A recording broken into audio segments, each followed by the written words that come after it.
Hello, good people of YouTube. Mountbatten here. And today we have the not so new, but the very soon leaving Tier 10 Pan-European destroyer, the Smaland.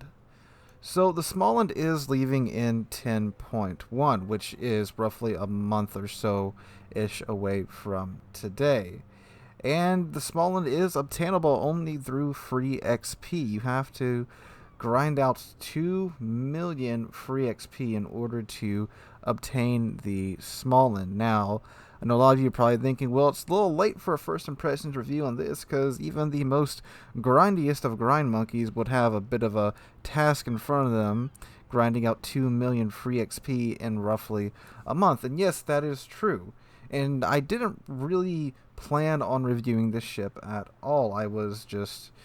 Well, I'm not really a destroyer player. I'm just now recently getting into destroyers. But with this ship leaving and how effective I've seen this ship be in clan battles and such, I figured I might as well pick it up before it goes off. And, well, doing a review of it would, I guess, serve as entertainment for you guys. And maybe if you are close to getting 2 million free XP, or if you are considering converting the free XP in order to get the Smaland, you might garner some help from this, and that's why I'm doing it. And of course, just for entertainment value, and if you want to see what I genuinely think about this ship, of course, too. And who knows, it may return at one point in time, either back on free XP and a Santa container, who knows what with wargaming.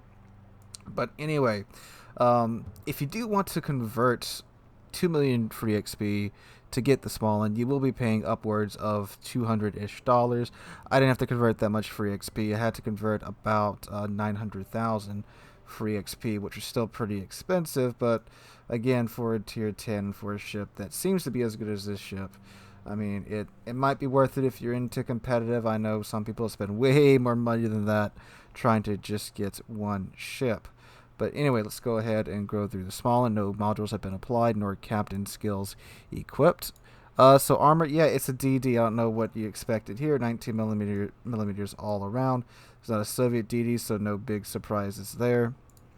Survivability, she comes stock with 19,200 hit points. And for her gun, she gets 4 of these 120 millimeter guns. These are Friesland's guns with their nutso DPM with a base reload time of 1.7 seconds. And Friesland, with the build I have on right now, has a 1.6 second reload time. That's with the reload module. Yeah, so 1.7 second reload time. That is absolutely insane for a stock reload time, even for a DD, even for a tier 10 DD. But again, it does only have 4 guns. Alright, and a stock firing range of 11.4 kilometers, and a maximum shell dispersion of 101 meters, 180 turn time of 7.2 seconds. I'm kind of going through these backwards. She, of course, fires 120 millimeter HE shell. Chance of the shell stock... chance of the shell starting a fire is at 8% stock with a 20 millimeter HE pin, and the AP shell does 2100 damage, and they both fly at 825 meters a second. Alright, torpedoes. She has those good old Pan-Euro torpedoes with some missiles strapped to the top. Looky at that. So they reload in 100 second stock, have a turn time of 7.2 seconds, and they do 10,700 damage per torp, which isn't the most amount of damage for tier 10 torps. However, they do have a pretty quick reload time, and they travel at a speed of 76 knots. They have a detection range of 1.6 kilometers and a range of 12 kilometers. And the same for the quadruple mount, not quadruple, the what's 5? Penta? The Penta mounted or whatever. The 5 torp tube launcher, it also has the same properties as the same torpedoes as the triple torp launcher. Alright, A rating is 85, which is actually good on these destroyers. I find it funny that ships like Montana, who have an A rating of 100, have less effective AA than the Smaland right here. But, yep, these are dual-purpose guns. Yes, the main battery guns are dual-purpose guns. That's funny, ain't it? It has 7 9, and 4. So it has 13 AA guns. Yet its AA is effectively better than the Montana over here, who has, let's see,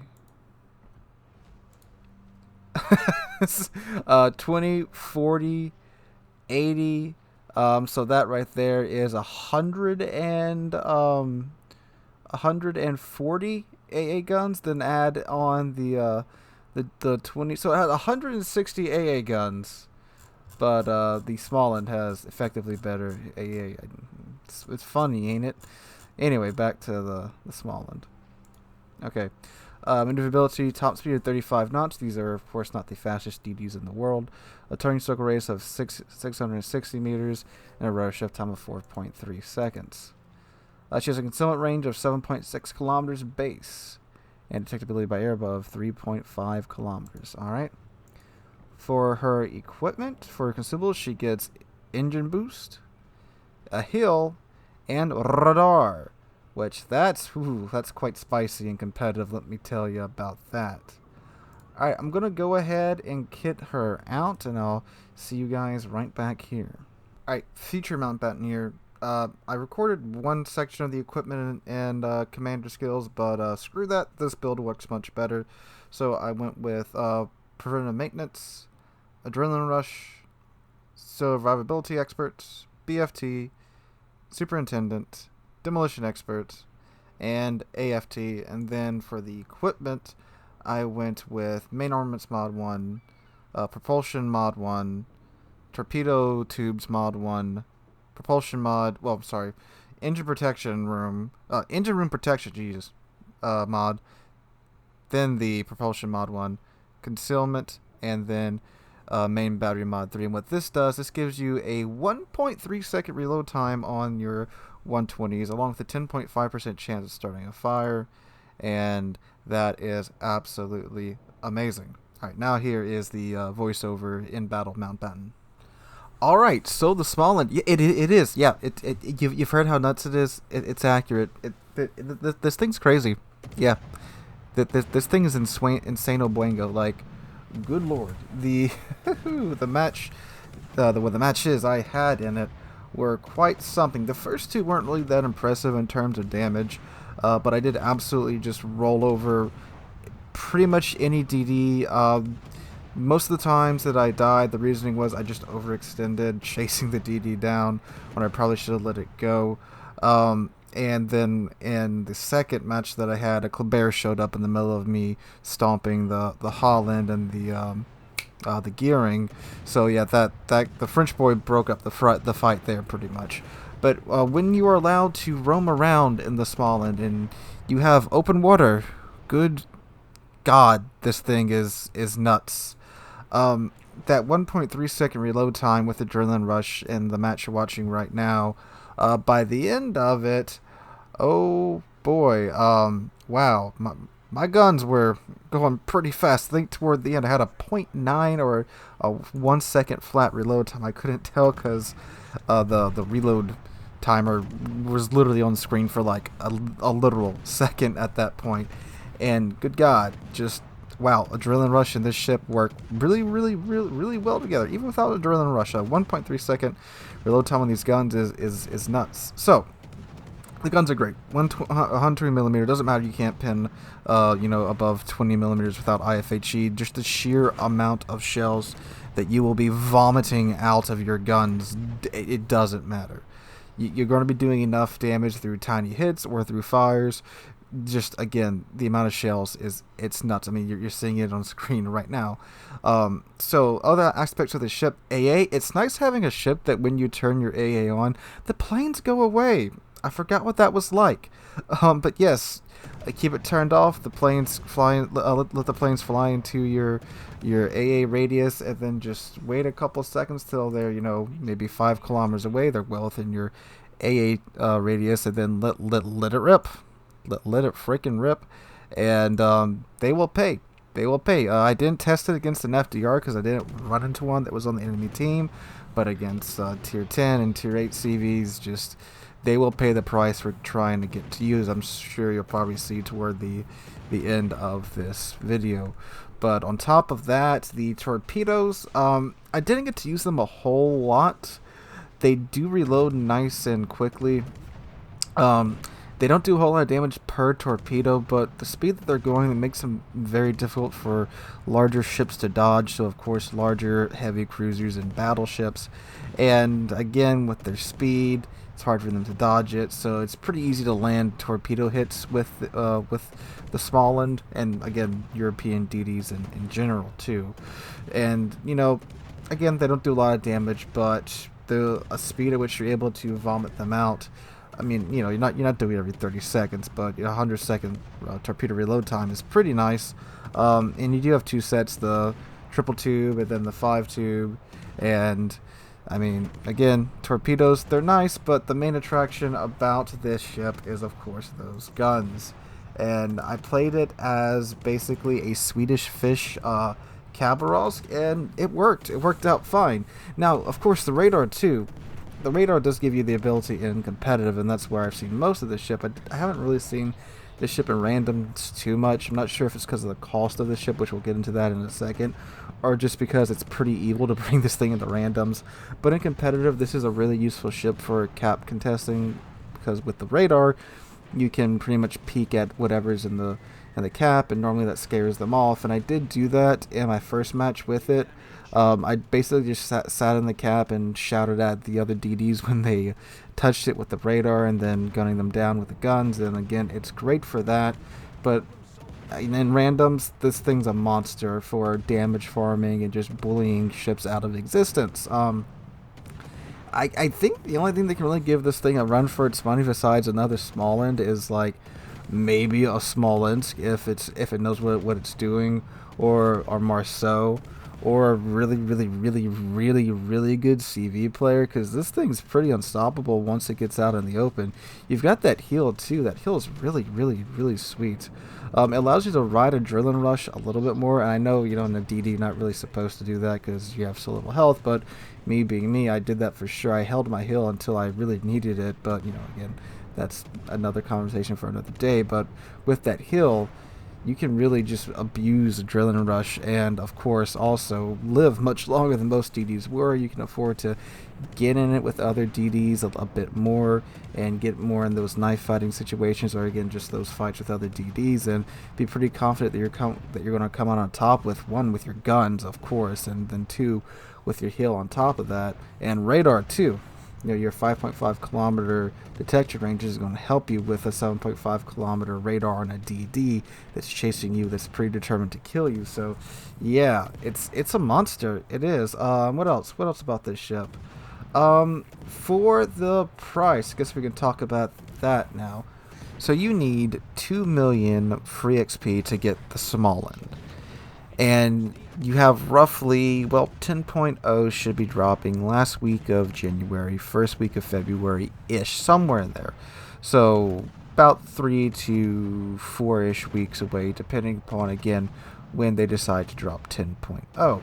And then you've got 5 weeks between 10.0 and 10.1. So you've got about 9 to 8 weeks to get the Smaland. So the question you ask yourself is, can you grind 2 million free XP in 9 weeks? The answer a lot of us would give would be, no, I can't.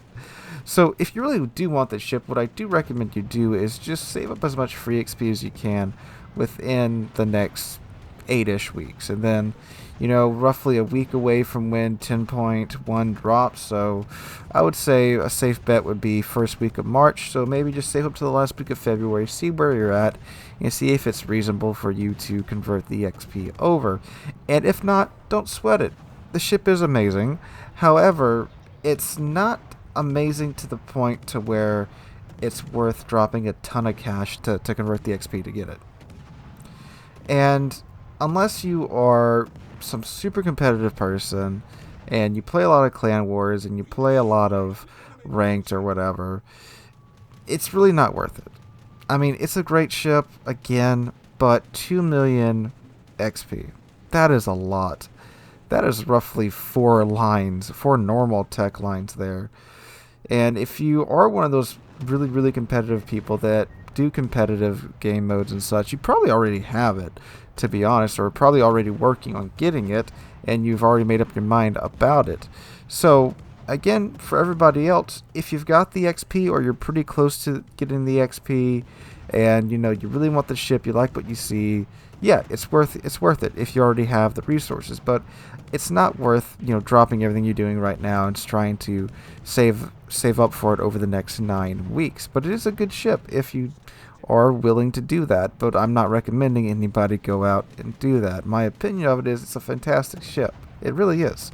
But it's just not worth the cost. I don't even think when this thing first came out, if I would have played it back then, I still don't think I would say it's worth saving up for. I mean, 2 million for XP. I mean, you could get a lot of really good ships for a lot less. I mean, in terms of grinding, there's plenty of fantastic ships much further below that 2 million free XP threshold, like the Nelson, which is only 375,000 free XP, somewhere in there right now, or the Alaska, which is, I think it's 1 million free XP right now, I believe.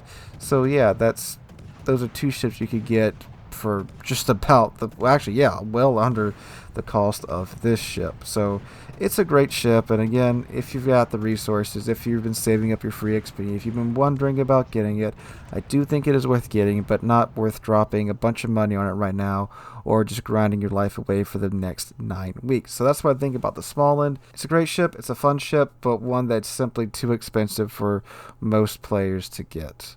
So guys, that's what I think. Let me know what you guys think in the comments down below. If you enjoyed the video, drop a like and subscribe to the channel. We just passed 21,000 subscribers not that long ago, and I can't thank you guys enough for that. Hope you guys are having a wonderful Saturday.